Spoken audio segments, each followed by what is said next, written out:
Hello दोस्तों, आज की इस वीडियो में हम लोग 2 सितंबर 2020 के important current affairs question discuss करेंगे। दोस्तों, आज की इस वीडियो की पीडीएफ फाइल आप इस वीडियो के डिस्क्रिप्शन से डाउनलोड कर सकते हैं। सारे पीडीएफ एक साथ प्राप्त करने के लिए आप हमारे टेलीग्राम ग्रुप से जुड़ सकते हैं, जिसका लिंक मैंने इस वीडियो की डिस्क्रिप्शन में दे दिया है। तो चलिए शुरू करते हैं।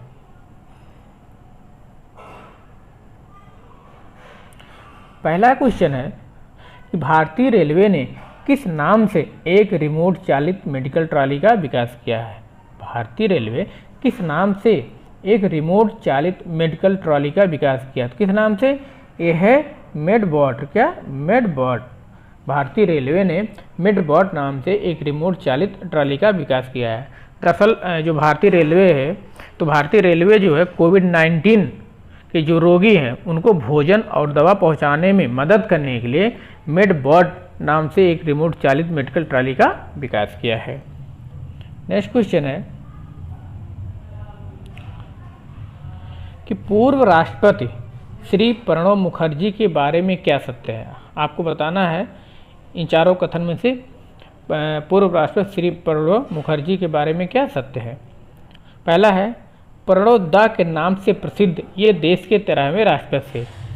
सही है, गलत? सही है। श्री प्रणब मुखर्जी जो है प्रणब दा के नाम से प्रसिद्ध थे और ये देश के 13वें राष्ट्रपति भी थे। सही है, पहला सही है। दूसरा देखते हैं, इनकी मृत्यु 31 अगस्त 2020 को हुई है। सही गलत? ये भी सही है। इनकी मृत्यु अभी 2 दिन पहले ही हुई, 31 अगस्त 2020 को हुई है। तीसरा है, वर्ष 2012 से लेकर 2017 तक देश के राष्ट्रपति रहे हैं। वर्ष 2012 से 2017 तक प्रणब मुखर्जी देश के राष्ट्रपति रहे हैं। सही गलत? ये भी सही है। चौथा है, भारत रत्न पाने वाले ये 6ठे राष्ट्रपति हैं। सही कि गलत आपको बताना है। मेरे हिसाब से ये भी सही है कि सिर्फ प्रणब मुखर्जी भारत रत्न पाने वाले जो है 6ठे राष्ट्रपति हैं। 6ठे राष्ट्रपति तो 5 कौन कौन है ये भी जानना जरूरी है। तो सबसे पहले सर्वपल्ली राधाकृष्णन, इनको जो है ये जब राष्ट्रपति थे उसके पहले इनको मिला था। 1954 में ही भारत रत्न मिल गया था सर्वपल्ली राधाकृष्णन को, और 1962 में मिला है डॉक्टर राजेंद्र प्रसाद को। 1962 में मिला डॉक्टर राजेंद्र प्रसाद को, और तीसरे जाकिर हुसैन को 1963 में मिला है। और बीबी गिरी जो चौथे राष्ट्रपति बीबी गिरी, इनको मिला है 1975 में। और पांचवें हैं एपीजे अब्दुल कलाम, स्वर्गीय एपीजे अब्दुल कलाम को 1997 में मिला था, और प्रणब मुखर्जी जी को 2019 में मिला था। तो ऐसे राष्ट्रपति के रूप में तो राजेंद्र प्रसाद को 1962 में मिला था, लेकिन सर्वपल्ली राधाकृष्णन बाद में राष्ट्रपति बने थे, इनको 1954 में ही भारत रत्न मिल गया था। तो कुल मिलाकर जो भारत रत्न पाने वाले अभी तक 6 राष्ट्रपति हुए हैं। इनको लेकर प्रणब मुखर्जी 6ठे राष्ट्रपति हैं जिनको ये जो भारत रत्न मिला था। सर्वपल्ली राधाकृष्णन, राजेंद्र प्रसाद, जाकिर हुसैन, बीबी गिरी, अब्दुल कलाम, और लास्ट ये थे प्रणब मुखर्जी, जिसे 2019 में ये पुरस्कार मिला था। तो इस हिसाब से ये चारों कथन इनके बारे में सही होता है। तो इसका जो है हम देखते हैं ये लास्ट विकल्प सही होगा। इन्हें प्रणब दा के नाम से जाना जाता था। ये देश के 13वें राष्ट्रपति थे। इनकी मृत्यु 31 अगस्त 2020 को हुई है। कब? 31 अगस्त 2020 को इनकी मृत्यु हुई है। और वर्ष 2012 से 17 तक ये देश के राष्ट्रपति थे, और भारत रत्न पाने वाले ये 6ठे राष्ट्रपति थे। नेक्स्ट क्वेश्चन है कि देश के किस अंतर्राष्ट्रीय हवाई अड्डे ने नेशनल एनर्जी लीडर और एक्सीलेंट एनर्जी यूनिट का पुरस्कार जीता है। आपको बताना है देश का कौन सा अंतर्राष्ट्रीय हवाई अड्डा ऐसा है जो कि नेशनल एनर्जी लीडर और एक्सीलेंट एनर्जी यूनिट का पुरस्कार जीता है। कौन जीता है? ये हैदराबाद अंतर्राष्ट्रीय हवाई अड्डा। हैदराबाद अंतर्राष्ट्रीय हवाई अड्डे ने नेशनल एनर्जी लीडर और एक्सीलेंट एनर्जी यूनिट का पुरस्कार जीता है। हैदराबाद अंतर्राष्ट्रीय हवाई अड्डा ये तेलंगाना में है, और तेलंगाना की राजधानी हैदराबाद, और अभी आंध्र प्रदेश की भी राजधानी हैदराबाद बनी हुई है। हैदराबाद मूसी नदी के किनारे स्थित है। नेक्स्ट क्वेश्चन है कि भारत का पहला खिलौना भारत का पहला खिलौना विनिर्माण क्लस्टर किस राज्य में स्थापित किया जाएगा?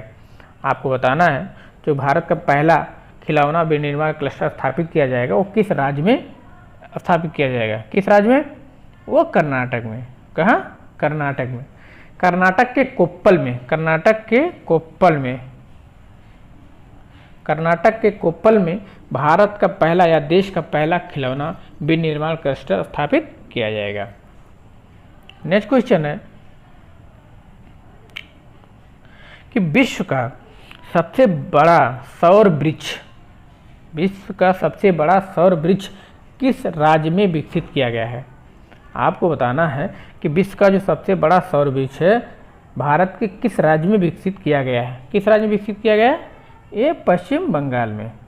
कहाँ पर? पश्चिम बंगाल में। CSIR जो संस्था CSIR का जो central mechanical engineering research institute है, CSIR के central mechanical engineering research institute ने इस पेड़ को विकसित करने का दावा किया है। CSIR का जो है CMERI माने central mechanical engineering research institute, इसने जो है इस सौर वृक्ष को विकसित करने का दावा किया है। इसे पश्चिम बंगाल के दुर्गापुर में स्थापित किया गया। कहाँ? पश्चिम बंगाल के दुर्गापुर में स्थापित किया गया है। तो ये जो है सौर वृक्ष, जिस सौर वृक्ष को जो है स्थापित करने का दावा किया जा रहा पश्चिम बंगाल के दुर्गापुर में, वो ये सौर वृक्ष है। आप देख सकते हैं ये जो है सौर वृक्ष, ये देखिए सोलर पैनल लगाए गए हैं ढेर सारे, एक वृक्ष का इसको रूप दिया गया है। आप देख सकते हैं सोलर पैनल के द्वारा इसको एक वृक्ष का रूप दिया गया है। यही जो है विश्व का सबसे बड़ा सौर वृक्ष, यही जो है विश्व का सबसे बड़ा सौर वृक्ष है। क्या? विश्व का सबसे बड़ा सौर वृक्ष पश्चिम बंगाल राज्य के दुर्गापुर में स्थापित किया गया है। CSIR के central mechanical engineering research institute द्वारा ये पेड़ स्थापित किया गया है। नेक्स्ट क्वेश्चन है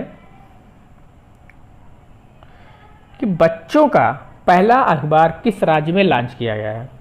बच्चों का पहला अखबार किस राज्य में लॉन्च किया गया है? किस राज्य में लॉन्च किया गया है? ये असम राज्य में। कहाँ पर? असम राज्य। और इस अखबार का नाम क्या है? The young minds. क्या? The young minds.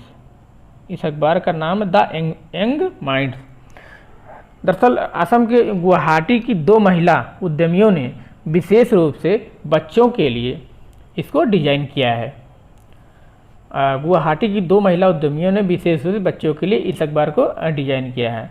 और ये इससे क्या होगा? यह जो है बच्चों में रचनात्मक सोच को बढ़ावा देगा। यह अखबार द यंग माइंड्स अखबार यह बच्चों में रचनात्मक सोच को बढ़ावा देगा और उनमें पढ़ने व लिखने की आदत पैदा करेगा। बात आई है असम की, तो असम की राजधानी क्या है? वो है दिसपुर। क्या? दिसपुर। और असम राज्य में विश्व की सबसे बड़ी नदी द्वीप ब्रह्मपुत्र नदी में। क्या? माजुली द्वीप। क्या? माजुली द्वीप। माजुली द्वीप कहाँ है? ये ब्रह्मपुत्र नदी में है, असम में पड़ता है। ये विश्व की सबसे बड़ी नदी द्वीप है। अभी हाल ही में असम राज्य को 6 महीने के लिए अशांत क्षेत्र घोषित कर दिया गया है। असम राज्य को 6 महीने के लिए अशांत क्षेत्र घोषित कर दिया गया है। तो बच्चों का पहला अखबार किस राज्य में लॉन्च किया गया है? वो असम राज्य में। नेक्स्ट क्वेश्चन है कि चीन जापान युद्ध के दौरान 1938 में चीन जाकर चीनी सैनिकों की सेवा करने वाले किस डॉक्टर की प्रतिमा का अनावरण हाल ही में चीन में किया गया है? आपको बताना है किस भारतीय डॉक्टर की प्रतिमा का अनावरण अभी हाल ही में चीन में किया गया है, जो कि 1938 में चले गए थे चीन। जो चीन जापान युद्ध था उस दौरान ये चीनी सैनिकों की सेवा करते थे। तो किसे दिया गया है, किसकी प्रतिमा का अनावरण किया गया चीन में? वो है द्वारकानाथ कोटनीस। क्या? द्वारकानाथ कोटनीस। द्वारकानाथ कोटनीस। बाद में ये द्वारकानाथ कोटनीस जो है चीनी महिला से शादी भी कर लिए थे। नेक्स्ट क्वेश्चन है कि यूनिसेफ की एक रिपोर्ट के अनुसार कोविड-19 के दौरान भारत में दी जा रही ऑनलाइन शिक्षा से कितने मिलियन छात्र वंचित हैं। यूनिसेफ की रिपोर्ट आई, उसमें बताया गया है कोविड-19 के दौरान जो ऑनलाइन शिक्षा दी जा रही है वह उसमें कितने लोग शिक्षा से वंचित हो रहे हैं। क्यों वंचित हो रहे हैं? क्योंकि उनके पास स्मार्टफोन नहीं। अगर स्मार्टफोन है तो नेटवर्क सही से नहीं आ रहा, उसके कारण जो है यूनिसेफ ने बताया कि इतने मिलियन छात्र शिक्षा से वंचित हो रहे हैं। तो कितने मिलियन हैं? वो है 286। कितने? 286। यूनिसेफ की जो रिपोर्ट आई उसमें बताया कि कोविड-19 के दौरान जो भारत में ऑनलाइन शिक्षा दी जा रही है उससे 286 मिलियन छात्र वंचित हो रहे हैं। इसमें से 49% लड़कियां हैं। कितने? 49% जो है लड़कियां हैं टोटल से। नेक्स्ट क्वेश्चन है कि लेबनान की राजधानी बेरूत में हुए भीषण बम धमाकों के कारण प्रधानमंत्री हसन दियाब के इस्तीफे के बाद वहां का नया प्रधानमंत्री कौन बना? अभी हाल ही में लेबनान की राजधानी बेरूत में भीषण धमाका हुआ था, बम धमाका नहीं, भीषण धमाका हुआ था, और जिसके कारण वहाँ के जो प्रधानमंत्री थे हसन दियाब वो इस्तीफा दे दिए थे। लेबनान की राजधानी बेरूत में जो भीषण धमाका हुआ था उसके कारण वहाँ के प्रधानमंत्री हसन दियाब इस्तीफा दे दिए थे। उसके बाद वहाँ नए प्रधानमंत्री बने हैं, उनका क्या नाम है? वो है मुस्तफ़ा अदीब। कौन? मुस्तफ़ा अदीब। तो लेबनान की राजधानी बेरूत में भीषण धमाके के बाद हसन दियाब प्रधानमंत्री पद से इस्तीफा दिए थे। उसके बाद मुस्तफ़ा अदीब वहाँ के नए प्रधानमंत्री बने हैं। और वहाँ पर जो धमाका हुआ था, भीषण धमाका, वो किसके कारण हुआ था? Ammonium nitrate. क्या? Ammonium nitrate. अमोनियम नाइट्रेट के कारण लेबनान की राजधानी बेरूत में विस्फोट हुआ था। ये आप देख सकते हैं इस फिगर को।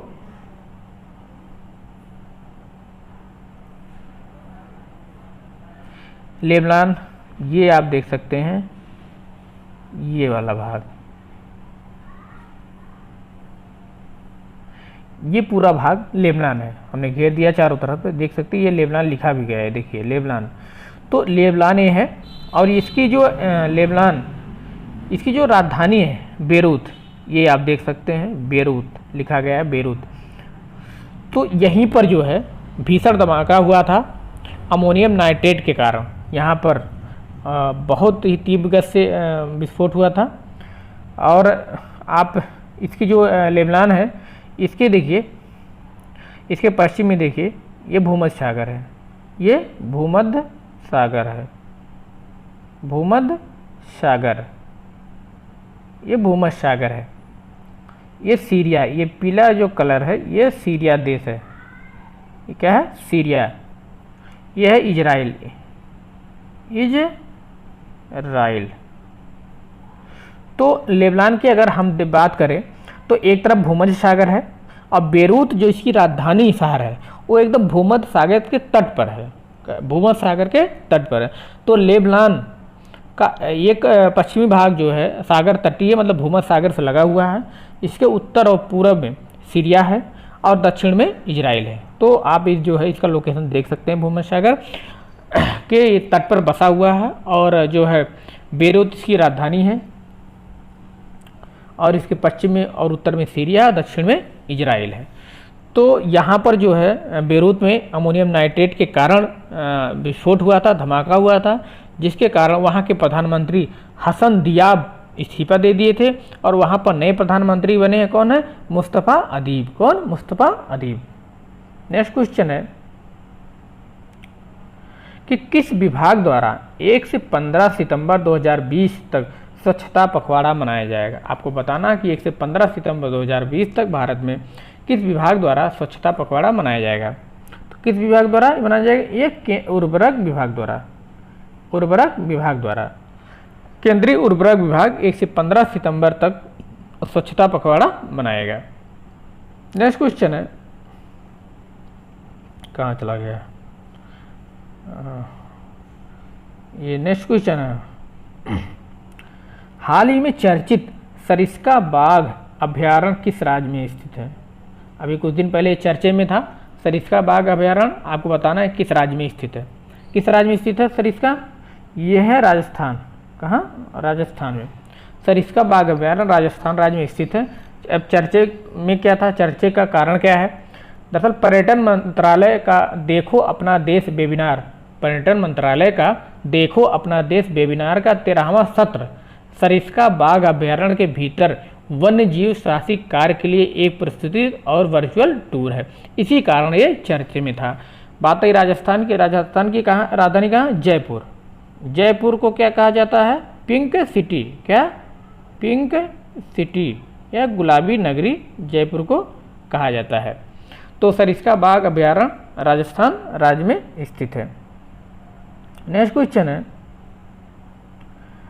कि किस राज्य की विधानसभा ने केंद्र द्वारा पेश कृषि विपणन पर अध्यादेश के खिलाफ प्रस्ताव पारित किया है?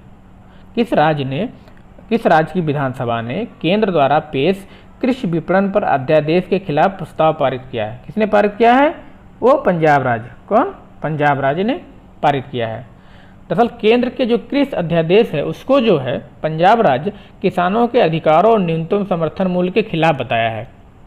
जो केंद्र का जो है कृषि विपणन पर अध्यादेश है उसको पंजाब राज्य ने किसानों के अधिकारों और न्यूनतम समर्थन मूल्य के खिलाफ बताया है और इसी कारण पंजाब विधानसभा ने इसके खिलाफ प्रस्ताव पारित किया है। इसी के साथ ही पंजाब विधानसभा ने प्रस्तावित बिजली संशोधन विधेयक 2020 के खिलाफ भी प्रस्ताव पारित किया है। पंजाब की राजधानी क्या है? चंडीगढ़। क्या? चंडीगढ़। चंडीगढ़ और कहाँ की राजधानी है? चंडीगढ़ हरियाणा की भी राजधानी है और खुद केंद्र शासित प्रदेश चंडीगढ़ की भी राजधानी है। लास्ट क्वेश्चन है कि फेडरेशन इंटरनेशनल डेस्क चेस या फेडरेशन इंटरनेशनल डेस्क चेस अर्थात FIDE ऑनलाइन चेस ओलंपियाड 2020 में भारत किस देश के साथ संयुक्त विजेता बना है?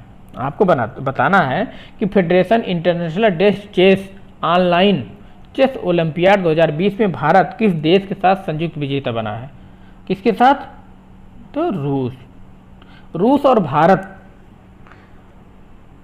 और Bharat federation international desk chess online chess olympiad 2020 में संयुक्त रूप से विजेता घोषित किए गए हैं। इस ओलंपियाड के 96 वर्षों इस ओलंपियाड के 96 वर्षों के इतिहास में भारत पहली बार चेस ओलंपियाड में चैंपियनशिप बना है। और ये दोनों को संयुक्त विजेता क्यों घोषित किया गया है? क्योंकि जो chess.com क्योंकि ऑनलाइन ये जो है ऑनलाइन चल रहा था, ये ओलंपियाड ऑनलाइन, इसमें बहुत से लोग देख रहे थे, पूरे विश्व के लोग देख रहे थे। तो हुआ क्या, जो chess.com का सर्वर था वो बाधित हो गया। chess.com का जो सर्वर था वो बाधित हो गया। इसी कारण से भारत और रूस को संयुक्त रूप से विजेता घोषित किया गया। तो दोस्तों आज इतना ही। अगर ये वीडियो आपको पसंद आए तो इसे लाइक और शेयर जरूर करें तथा साथ ही साथ इस चैनल को भी सब्सक्राइब करें। Thanks for watching.